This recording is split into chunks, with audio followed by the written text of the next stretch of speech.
Hi there, it's Natasha and thank you so much for joining me today. I just wanted to quickly explain first, before we get into this card, that this year I am trying not to buy in new products for Christmas. This series is going to be all about using what I have already. I have bought and still do buy plenty of new products from AliExpress in particular. However, I probably don't use them all to their full potential. So this series is definitely using what I have. So come join me. So this is ultra simple. I just have this bubbles die here that has all these little circles. I use this all the time for creating circles. And I have some glitter cardstock here. This is cheap and cheerful from my local $2 shop. So I have die cut them out all already, and I've done it in several colours, just of the glitter colours that I had. So I've got some silver and some gold, some blue, some black, and some green. I did end up making a few of these cards for myself using different colour combinations, but I'm just going to show you one today just to get the general idea. I also have all of these beautiful bubble templates now, and my daughter has already turned these into cards and used them in her little crafting space as we speak, so they have not gone to waste at all.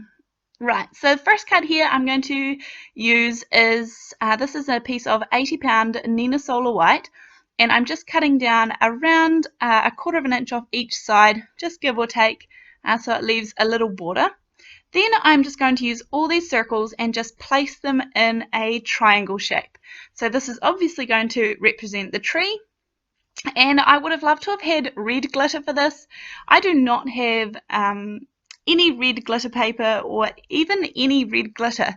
I don't have a lot of red in my stash, it turns out. So I'm going with some alternative colours for Christmas this year, and I'm just going to have fun with it. So I've kind of just placed these down roughly, no rhyme or reason, just making sure I mix up the colours and use big and small pieces. I am trying to make sure that I get nice sharp kind of corners to the tree so that it creates that real sort of Christmas tree triangle shape.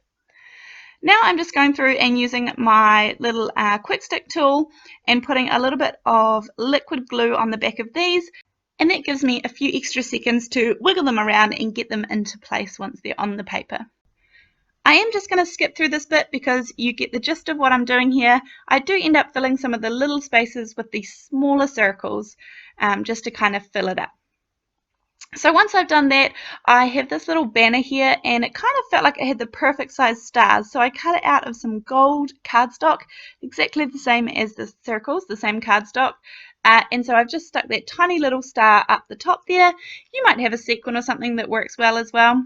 And then I have this pot. This is actually a pot that came with a cactus set, but I thought it was kind of the right shape for the base of a Christmas tree. I'm going to use plenty of little foam squares that are from AliExpress, which I will link down below. The banner, I think everything, the banner die and the pot die and the bubble circle die are all from AliExpress, so I will just link anything that I can find down below.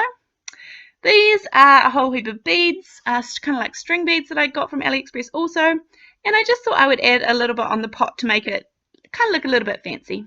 So this is totally optional, either do it or don't do it, but I did add it on because I thought it looked kind of cute.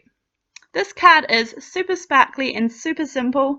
As I said, I had lots of fun making these ones, and I'm just going to add a little bit of a really wide foam tape on the back. And I'm using my Tim Holtz scissors to cut the stuff. This foam tape is super duper sticky, and these scissors cut through it really easy with no sticky residue left on the blade. And this extra wide foam tape is from AliExpress as well, and I will try and link that down below. So it just lifts it up, just gives it a little bit of lift from the card and creates that nice kind of border. Then just using a little bit of liquid glue to adhere down that little string of beads, and that kind of finishes off my card for today. As I said, super simple. That's my theme for Christmas this year. This is number 1 in the series, so I will see you for number 2. Thanks guys, bye!